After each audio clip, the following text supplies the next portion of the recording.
बिस्मिल्लाहिर्रहमानिर्रहीम। अस्सलाम वालेकुम प्यारे वर्स, उम्मीद है बिल्कुल ठीक होंगे। पकोड़े बनाना तो सबको ही आते हैं, लेकिन आज जो मैं आपके साथ रेसिपी शेयर करूंगी ना, ये स्पेशली चाइनीज़ पकोड़ों की रेसिपी है।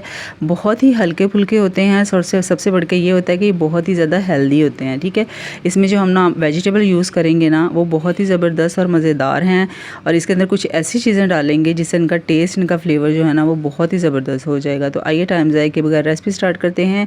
यहाँ पर मैंने आधा फूल बंद गोभी का लिया है, इसके आपने इस तरह से कटिंग कर लेनी है लेंथ वाइज। गाजरें हैं, 3 से 4 गाजरें हैं। प्याज डालना है इसके अंदर, और ये 1 अदद शिमला मिर्च है, और तकरीबन 2 से 3 आलू जो है ना, इनकी आपने इस तरीके से लेंथ वाइज ही कटिंग कर लेनी है। ठीक है, इन सब वेजिटेबल को जो है ना, हमने एक खुले बाउल में डालना है। ठीक है, आपने खुला बाउल ही लीजिएगा, ठीक है, ताकि इसकी मिक्सिंग जो अच्छे तरीके से हो जाए। उसके बाद इसके अंदर हम डालेंगे 4 अदद ब्रेड।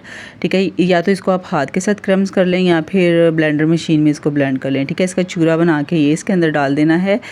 इससे जो है ना, पकौड़े बहुत ज़्यादा क्रंची और क्रिस्पी बनेंगे, और इसका फ्लेवर जो है ना, बहुत ही ज़बरदस्त आएगा। मसाले जो हैं वो आपने अपने टेस्ट के हिसाब से डाल देने हैं। 1/2 टीस्पून कुटी हुई लाल मिर्च, 1/2 टीस्पून पिसा हुआ धनिया, 1/2 टीस्पून नमक, 1/2 टीस्पून ही लाल मिर्च पाउडर, और 2 टेबलस्पून इसके अंदर आपने कॉर्नफ्लोर के डालने हैं, और आधा कप जो है ना, इसके अंदर आपने चावलों का आटा डालना है। ठीक, उसके बाद इसको जो है ना, हमने इस वेजिटेबल में अच्छी तरह से सारा आटा जो है ये इसके अंदर मिक्स कर देना है।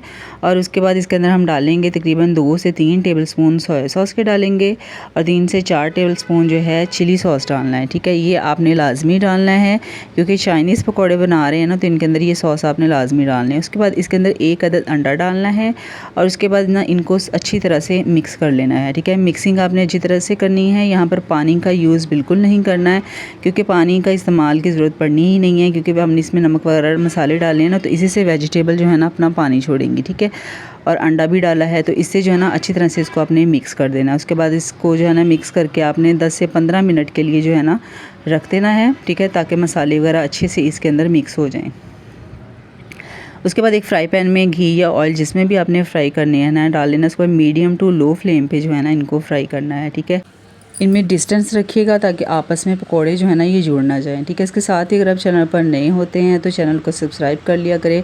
ऐसी ही मज़ेदार सी रेसिपीज़ के लिए बेल नोटिफिकेशन को ऑन कर लिया करें, और प्यारा सा लाइक और कमेंट करके ज़रूर बताया करें कि रेसिपी आपको कैसी लगी है। एक तरफ से प्यारा सा खूबसूरत सा गोल्डन कलर आ चुका है। अब हम इसकी साइड चेंज कर देंगे, और दोनों तरफ से जो है ना, जब एक जैसा कलर आ जाए ना, तो उसके बाद आपने इनको निकाल लेना है। ठीक है, बहुत ज़्यादा इनको गोल्डन नहीं करना है, बस इस तरह का इनका जो कलर जो है ना होना चाहिए।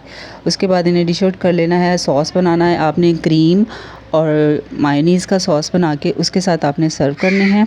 बहुत ही ज़बरदस्त और बहुत मज़ेदार बनते हैं।